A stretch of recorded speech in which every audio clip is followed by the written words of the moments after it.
ఏవి వెంకటేశ్వరరావు ఈయన senior IPS అధికారి. చంద్రబాబు సర్కార్ కొలువుదీరే సమయానికి రిటైర్ అయినటువంటి ఓ సీనియర్ ఐపీఎస్ అధికారి. జగన్మోహన్ రెడ్డి సీఎంగా ఉన్న సమయంలో తన బెనిఫిట్స్ రావడం కోసం కావచ్చు, తన సర్వీస్ కాలం కోసం కావచ్చు, కేసులు కూడా ఎదుర్కొన్నటువంటి వ్యక్తి ఏవి వెంకటేశ్వరరావు. చంద్రబాబు ముఖ్యమంత్రిగా ఉన్నప్పుడు అన్నీ తానై చక్కబెట్టారు వెంకటేశ్వరరావు అనేటువంటి ఆరోపణలు చాలా ఎదుర్కొన్నారు వెంకటేశ్వరరావు. అయితే కూటమి ప్రభుత్వం రావాలని చెప్పని తన వంతు శ్రమించినటువంటి వ్యక్తి ఏవి వెంకటేశ్వరరావు. చంద్రబాబు ముఖ్యమంత్రి అయ్యారు. అయితే చంద్రబాబుకి ఏవి వెంకటేశ్వరరావుకి మంచి సాన్నిధ్యం ఉందనేటువంటి ప్రచారం అయితే ఎప్పటి నుంచో ఉంది. ఆయనకి రావాల్సిన బెనిఫిట్స్ కోసం కూటమి ప్రభుత్వం ఏర్పాటవగానే చాలాసార్లు తిరిగారు. కానీ నేటికి ఆయనకి రావాల్సిన కొన్ని బెనిఫిట్స్, ఆఫ్టర్ రిటైర్మెంట్ రావాల్సిన బెనిఫిట్స్ ఇప్పటికీ రాలేదు. అయితే జగన్ తనని బాగా ఇబ్బంది పెట్టారని జగనే తన టార్గెట్ అన్నట్టుగా కూడా ఏబి వెంకటేశ్వరరావు కొన్ని సందర్భాలు వ్యవహరించినటువంటి విమర్శలు కూడా ఉన్నాయి. జగన్పై ఎయిర్పోర్ట్లో దాడికి పాల్పడినటువంటి శ్రీను ఎవరైతే ఉన్నారో శ్రీను కుటుంబాన్ని పరామర్శించడం, తర్వాత మరి వేరే వ్యవహారాలు రైతులకు సంబంధించి కావచ్చు, ఇతర విషయాల్లో కూడా ఆయన తన వంతు పాత్ర పోషించడానికి ముందుండటం, సామాజిక సేవా కార్యక్రమాల్లో తన వంతు ఖచ్చితంగా పాత్ర పోషిస్తానని ఏబి వెంకటేశ్వరరావు స్పష్టం చేశారు ఇటీవల. అయితే ఇటీవల గత కొద్ది రోజులుగా పోలవరం బనకచర్ల ప్రాజెక్టుకి సంబంధించి ఒక ఉద్యమాన్ని అయితే ఏబి వెంకటేశ్వరరావు నిర్వహిస్తున్నారు. రైతు సంఘాలతో, ఇతర సామాజికవేత్తలతో కలిసి ఆలోచన పౌరుల వేదిక అనేటువంటి ఒక సంస్థను ఏర్పాటు చేసి తను ముందుకు చదువుతున్నారు. పోలవరం బనకచర్ల ప్రాజెక్టు వల్ల నష్టమే తప్ప లాభం ఏమి లేదని, 82,000 కోట్ల భారీ బడ్జెట్ దీనికి అనవసరమని, అంతటితో అయ్యేది కాదని ఏబి వెంకటేశ్వరరావు తన వాణి వినిపిస్తున్నారు. 82,000 కోట్లతో ఆగదు, 1,50,000 కోట్ల పైగా అవుతుందని కూడా తను స్పష్టంగా చెప్తున్నారు. ఇది జగన్మోహన్ రెడ్డి హయాంలో స్టార్ట్ చేసిన ప్రాజెక్ట్. దీన్ని యాజ్ ఇట్ ఈస్గా అప్పుడు ఎలాగైతే ఏ కండిషన్స్ అయితే స్టార్ట్ చేశారో వాటితోనే చంద్రబాబు ముందుకెళ్తున్నారు తప్ప ఎక్కడ కూడా రివ్యూ కూడా చేసుకోవటం లేదు అని చెప్పని ఏబి వెంకటేశ్వరరావు మొదటి నుంచి వాదిస్తూ వస్తున్నారు. అయితే ఈ పోలవరం బనకచర్ల ప్రాజెక్టు విషయమై టీడీపీ కార్యాలయంలో చైతన్య రథం అనేటువంటి ఒక యూట్యూబ్ ఛానల్ ద్వారా దానిలో నిర్వహించినటువంటి డిబేట్లో ఏబీవీపై ఒక హార్ష్ కామెంట్స్ చేయడం ఇప్పుడు చర్చనీయాంశమని చెప్పుకోవాలి. ఎందుకంటే చంద్రబాబుకి నమ్మిన బంటు ఏబి వెంకటేశ్వరరావు అనేటువంటి ముద్ర బాగా ప్రాచుర్యంలో ఉంది. అటువంటి ఏబి వెంకటేశ్వరరావు బనకచర్ల ప్రాజెక్టు వల్ల నష్టమే తప్ప లాభం లేదు, రాయలసీమ పొరిగేది ఏమీ లేదు, దీనివల్ల నల్లమల ఫారెస్ట్లో డిస్టర్బ్ అవుతుంది, అది పులులు సంచరించే ఏరియా, అంతేకాదు ఇది ఇంత భారీ ప్రాజెక్ట్, ఈ ప్రాజెక్టుతో ఇప్పుడు అయ్యేది కాదు, దీనివల్ల ఇబ్బందులు ఏమున్నాయి తప్ప మరొకటి లేదు అని చెప్పని తను చెప్తూ వస్తున్నారు. దీని వాణి వినిపించడం వల్ల తనకు వచ్చే లాభం కూడా లేదని, తన సర్వీస్ కాలం అంతా నష్టపోయానని, తన ఆర్థికంగా కూడా ఇబ్బంది పడ్డానని చెప్పని ఆయన మొదటి నుంచి చెప్తున్నారు. అలాగే టీడీపీ నుంచి తనకు అందింది కూడా ఏమీ లేదని, ఏ విధమైన సహకారం ఎవరు అందించలేదని కూడా తన ఆవేదన వ్యక్తం చేసిన పరిస్థితి ఉంది.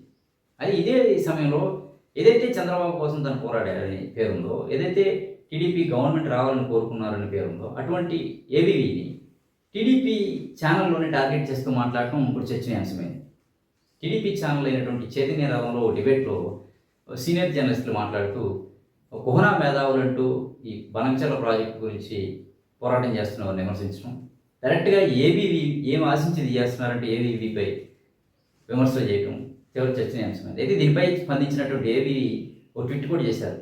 తన సర్వీసులో చాలా ఇబ్బందులు ఎదుర్కొన్నానని, ఎక్కడా కూడా తను రాజీ పడలేదని, ఖచ్చితంగా తను వేరే ప్రాంతం ఉన్నానని, ఆ ప్రాంతం నుంచి రాగానే మీ విమర్శలకి తను బదులిస్తానని, ఇంటర్వ్యూ రూపంలో కానీ ఒక ప్రెస్ మీట్ రూపంలో కానీ తను బదులిస్తానని, తనకెవరు తన ఇబ్బందులు ఉన్నప్పుడు సహకారం అందించలేదని ఏబి వెంకటేశ్వరరావు స్పష్టం చేస్తూ ఒక ట్వీట్ చేశారు.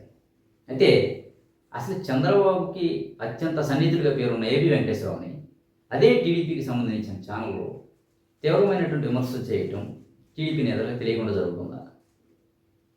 టీడీపీ నేతలు దాన్ని గమనించలేదా? ఎందుకు ఈ స్థాయిలో ఏబి వెంకటేశ్వరరావుపై మాటల దాడికి దిగుతున్నారనేది ప్రశ్నార్థకమైందని చెప్పుకోవాలి. ఎందుకంటే బనకచర్ల ప్రాజెక్టు కోసం చంద్రబాబు సాయశక్తిలో కృషి చేస్తున్నారు. అదే ప్రాజెక్టుని ఏబి వెంకటేశ్వరరావు వ్యతిరేకిస్తున్నారు. పైగా ఓ 4 వ్యక్తులు కలిసి ఈ ప్రాజెక్టు యొక్క నష్టాలను వివరిస్తూ, అంటే 4 వ్యక్తులు అంటే రైతు సంఘాల నేతలే కావచ్చు, సామాజికవేత్తలే కావచ్చు, ఏబి వెంకటేశ్వరరావుతో జతకూడి ఈ ప్రాజెక్టు వల్ల కలిగే నష్టాలను వివరిస్తూ వస్తున్నారు. ఈరోజు కూడా వాళ్ళు చెప్పారు, కేంద్రం నుంచి ఖచ్చితంగా వ్యతిరేకత ఎదురవుతుందని చెప్పారు. అదే జరిగింది. కేంద్రం తిప్పి పంపించింది పర్యావరణ అనుమతులు ఇవ్వకపోవడానికి. అది వాళ్ళు చెప్పింది కూడా, ఏబీవీ కూడా అదే చెప్పారు. అయితే ఇదే ఏబీపై టీడీపీ ఏబీవీని టార్గెట్ చేయడం ఏంటి అనేది ప్రశ్నార్థకంగా మారిందనే చెప్పుకోవాలి. ఎందుకంటే చంద్రబాబు కోసమే చాలా ఇబ్బందులు ఎదుర్కొన్నారు ఏబీ వెంకటేశ్వరరావు. అటువంటి ఏబీ వెంకటేశ్వరరావుకి మంచి గౌరవం ఇవ్వాల్సినటువంటి బాధ్యత టీడీపీపై ఉందని టీడీపీ శ్రేణులు కూడా చెప్తున్నటువంటి మాట ఇది. అటువంటి ఏబీ వెంకటేశ్వరరావుని టార్గెట్ చేసినట్లుగా టీడీపీ వ్యవహరించడం నిజంగా సంచలనమే చెప్పుకోవాలి. మరి గతంలో ఇట్లాగే ఐఏఎస్లు ఐపీఎస్లు అధికారులుగా ఉన్నటువంటి, ఇప్పుడు ఇతను ఐపీఎస్ అధికారులు ఉన్నారు, గతంలో ఐఏఎస్ అధికారిగా ఉన్నటువంటి ఈ కృష్ణారావుతో కూడా చంద్రబాబుకి చిన్నపాటి వైరం జరిగిందని చెప్పుకోవాలి. బ్రాహ్మణ కార్పొరేషన్ చైర్మన్గా నియమించినటువంటి ఐవి కృష్ణారావు పదవీ కాలం పూర్తయిన తర్వాత చంద్రబాబు పైన తిరుగుబాట ఎగరేసినటువంటి పరిస్థితి ఉంది. మళ్ళీ ఏబీ వెంకటేశ్వరరావు సైతం బనవిచారణలపై పోరాటం చేస్తున్నారు. ఈయనతో కూడా చంద్రబాబుకి ఏదైనా విభేదాలు ఏర్పడ్డాయా అన్నట్లుగా అయిపోయింది. డైరెక్ట్గా టీడీపీ ఛానల్లోనే ఏబీ వెంకటేశ్వరరావుపై విమర్శలు చేయడంతో ఎందుకు ఈ ఏబీవీని లక్ష్యంగా చేసుకున్నారు అనేది మాత్రం అర్థం కాని ప్రశ్నగా చెప్పుకోవాలి మనం.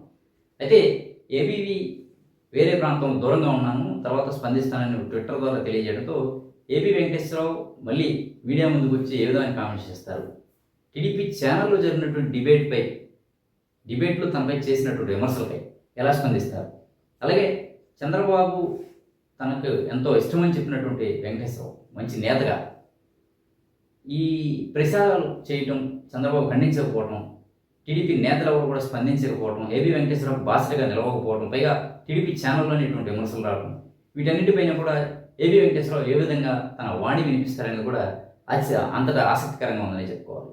చూద్దాం మరి ఏబీవీ ఎలా స్పందిస్తారు.